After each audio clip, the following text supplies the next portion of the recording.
Welcome to Scrubbed In, the DVM Journey, the podcast where we dive into the wild, rewarding, and sometimes unpredictable world of becoming a Doctor of Veterinary Medicine. I'm your host, Grace Gaynor, a current third-year veterinary student at the Virginia, Maryland College of Veterinary Medicine. Whether you're an aspiring vet, a vet student, or just passionate about animals, this is your backstage pass into becoming a DVM. From classroom to clinic, we're sharing the insights, tips, and real-life experiences to help you thrive on your journey to becoming a vet. So scrub in, and let's get started. Welcome back to another episode of Scrubbed In. I'm your host, Grace Gaynor, and today I'm delighted to welcome Dr. Renata Ramos to the podcast today. Dr. Ramos is a distinguished veterinary ophthalmologist who has earned her diplomat from the American College of Veterinary Ophthalmologists and is also an associate professor here at the Virginia, Maryland College of Veterinary Medicine. Dr. Ramos, thanks for being on the show today. Thanks for having me. Dr. Ramos, I wanted to have you on the show today because I'm super interested in how you became an ophthalmologist. So can you tell us about your journey to becoming a veterinary ophthalmologist? Absolutely. So I'm originally from Brazil, where I completed my veterinary school degree. After graduation, I moved to Guelph, Canada. There, I completed a large animal rotating internship and a surgical clinical skills internship at Ontario Veterinary College. I grew up riding horses, so I was always drawn to the large animal work. And then I moved to Florida to pursue a residency and master's degree in ophthalmology at University of Florida. And then finally became board certified in the Veterinary Ophthalmology College in 2019. Wow. What an incredible journey. I didn't realize that you had gone to Canada and then back to Florida. Right, it was a long journey. What was it like living in Canada? Cold, yeah, especially for a Brazilian, right? Yeah. Yes, but, and I moved there on the peak of winter. It was February, and so I was a little, scared that I was not going to make it, but I did it and actually developed the love that I have for snowboarding, which is awesome. Oh, wow. And so definitely there were silver linings of being in the cold. So a total of 6 years of training or 5 years? It took me a little bit longer because I didn't get my residency right at the first attempt. So I started a master's degree and then finally got the residency. So I would say, between 6 and 7 years. Yeah, that's really awesome. And I'm glad you mentioned that too, because I feel like in going through my clinical externships this summer, I've met a lot of people that haven't gotten into their residency on the first try. So they do a master's or they do another internship. So that's really interesting that you mentioned that, because I know a lot of people come up against that when they're trying to get into their residency. Absolutely, yeah. That's such a helpful look into the path of specializing, and I appreciate your insight, and I'm sure the listeners do too. So speaking of training, something that is a bit of a hot topic in veterinary medicine right now is whether or not newly graduated veterinarians should pursue a rotating internship or not. What is your opinion on doing an internship after graduating veterinary school? Right, this is actually a great question. I do think it depends heavily on career goals, right, lifestyle, and personal circumstances. I think internships are ideal for students that are aiming specialization or academic careers, or people that are trying to gain structured mentorship and a broad clinical exposure. Even for general practice, it's a great way to gain confidence and hands-on experience. It's helpful if you are unsure what path to pursue too. However, it can be emotionally and financially demanding. So not all internships are good for mentorship. So it's definitely good to do your homework. I do think that direct to practice is also valid if you feel well prepared. If you have a strong mentorship in private practice, a lot of people do, and if you're confident in your direction, if you know that's what you want to do for life in the future. I guess the takeaway will be be honest with yourself about what kind of environment will help you grow. Yeah, you bring up some really great points. One thing I want to ask you about is we clearly just mentioned that not all internships are created equal. So how did you determine what internship you wanted to pursue? I do feel like looking at the type of program that is being offered, as far as like, clinical experience, and also structure as far as like rounds and things like that. I feel like there are definitely something that I would look into these days. Yeah. Good points. Let's shift gears a bit and talk about what life looks like on the other side of that training. So here at Virginia, Maryland, you clearly fill a few different roles as both a practitioner and an educator.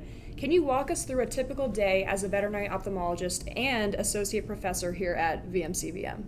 For sure. So I am on clinics for about 33 weeks per year. That's where, I'm coaching students and residents and interns, and honestly, where I get my joy from. My teaching responsibilities are mostly in the spring, fall, and a little bit of winter. It's nice because they're like condensed to a specific time, so I can just, focus on that for that period of time.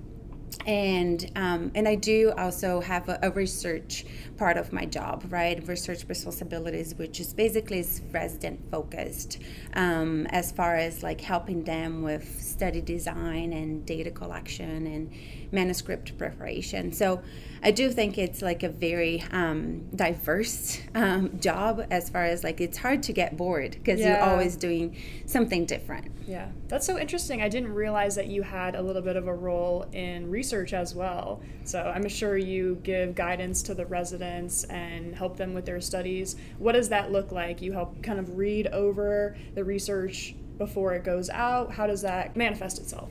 Yeah, basically we try to select a topic and a project that is feasible for their 3-year program.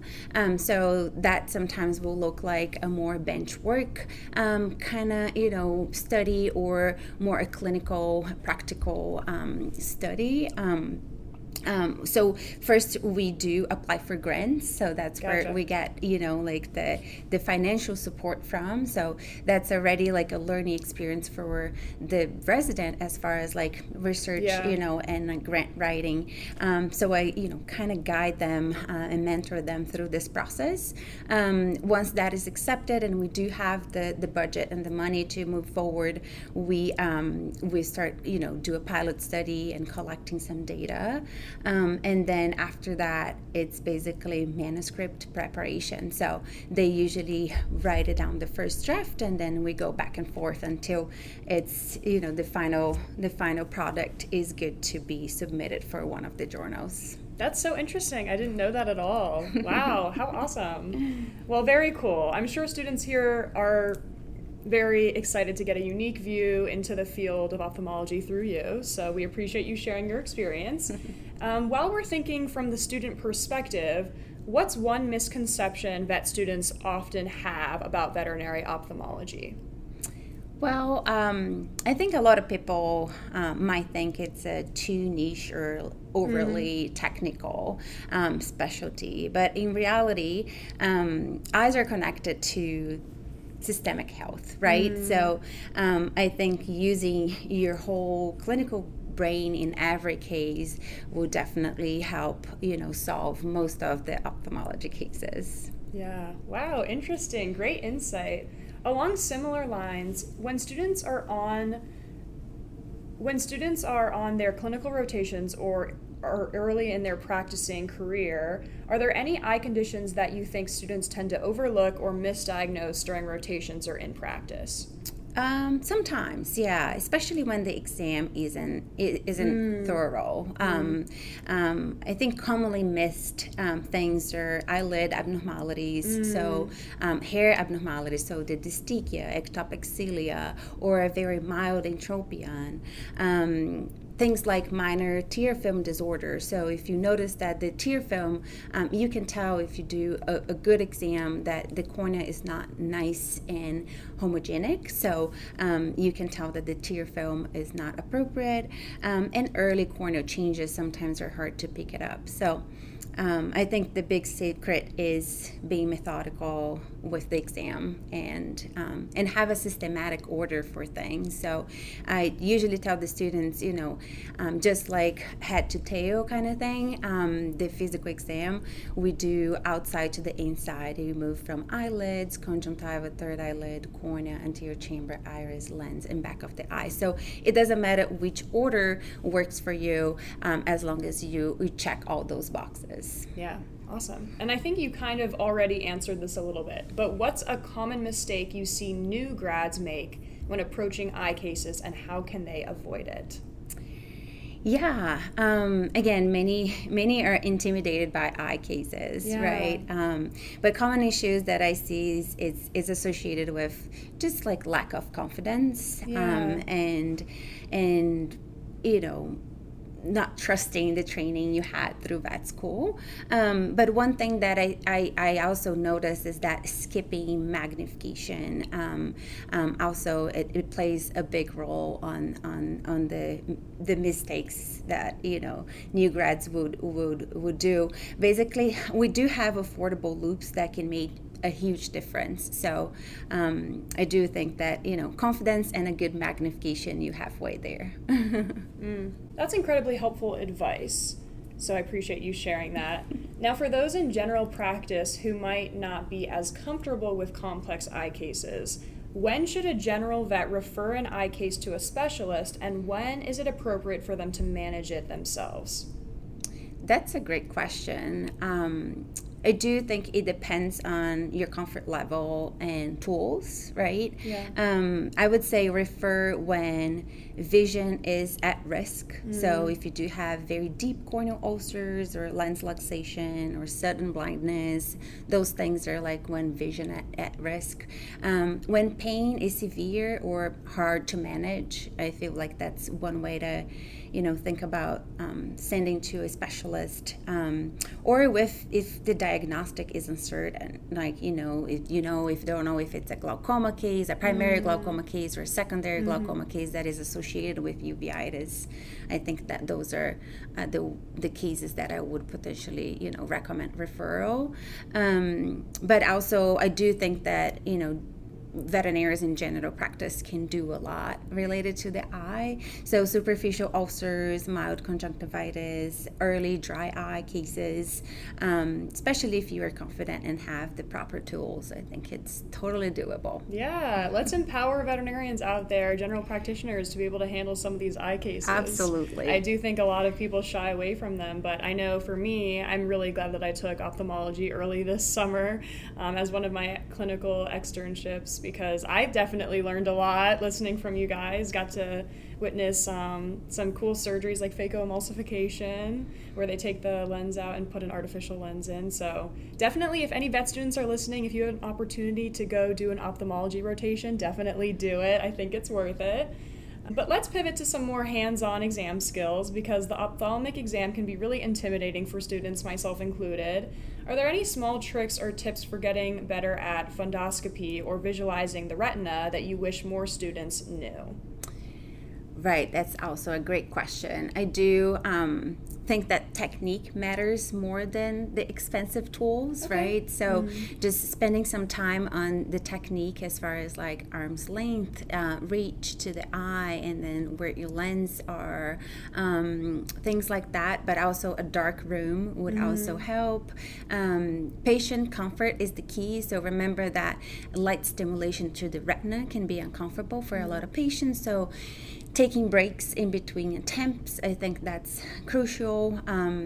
Start with indirect ophthalmoscope and practice.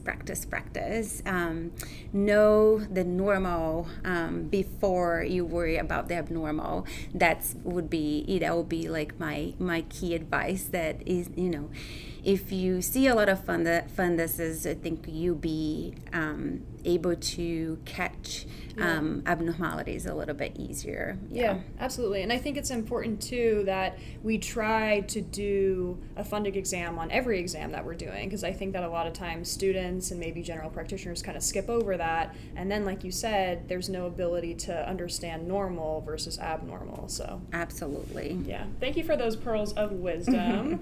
Now, let's step outside the exam room for a minute and talk about something a bit more out of the ordinary. You said that you have experience working with some large animals. Have you ever had to perform eye surgery on a super exotic or zoo animal, and what was that like?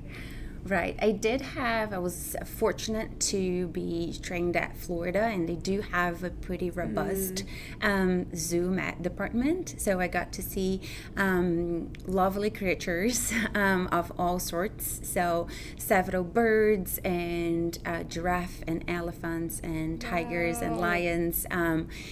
Yes. So I did have a great, experience with those animals. The eyeballs are definitely magical. I usually say, like every creature have little differences on their eyes that make them special.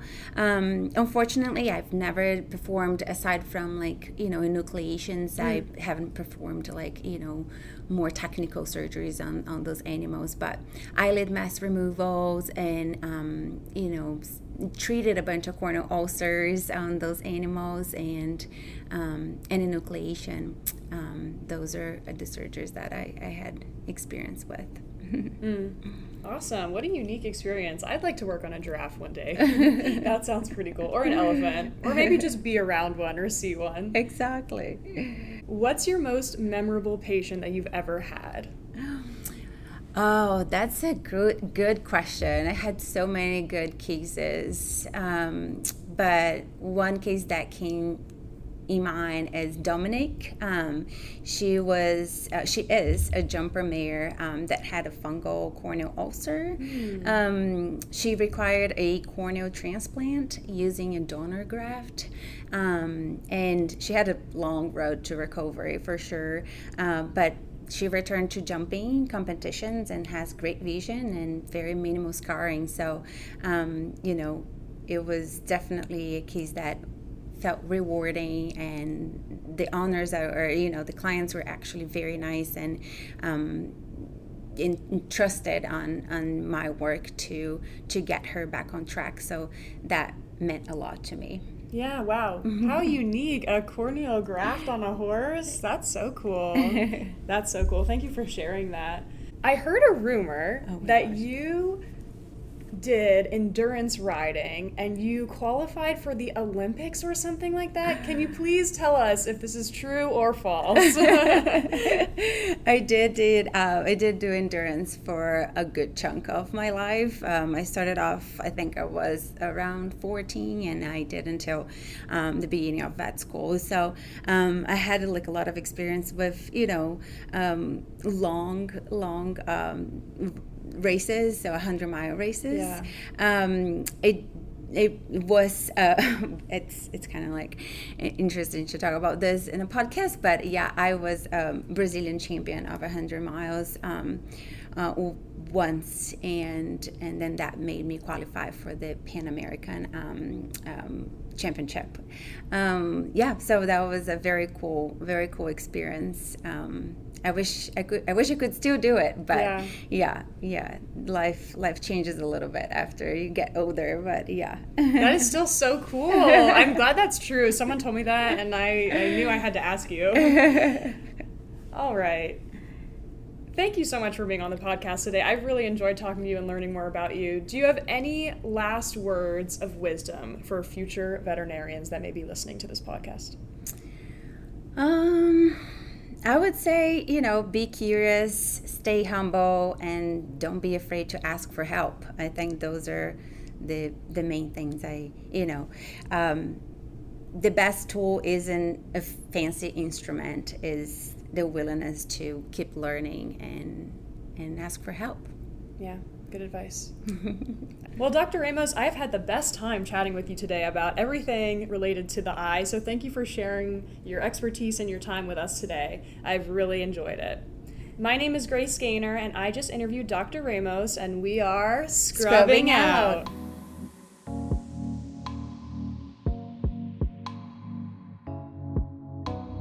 That's a wrap for today's episode of Scrubbed In, the DVM Journey. Thanks for tuning in and being a part of our community of future vets and animal lovers. If you enjoyed today's episode, don't forget to subscribe, rate, and review. It helps others find the show and join the conversation. And if you have any questions or topics you'd love to hear about, feel free to leave us a comment. I'd love to hear from you. Until next time, keep scrubbing in, and remember, the journey to becoming a DVM is one step at a time.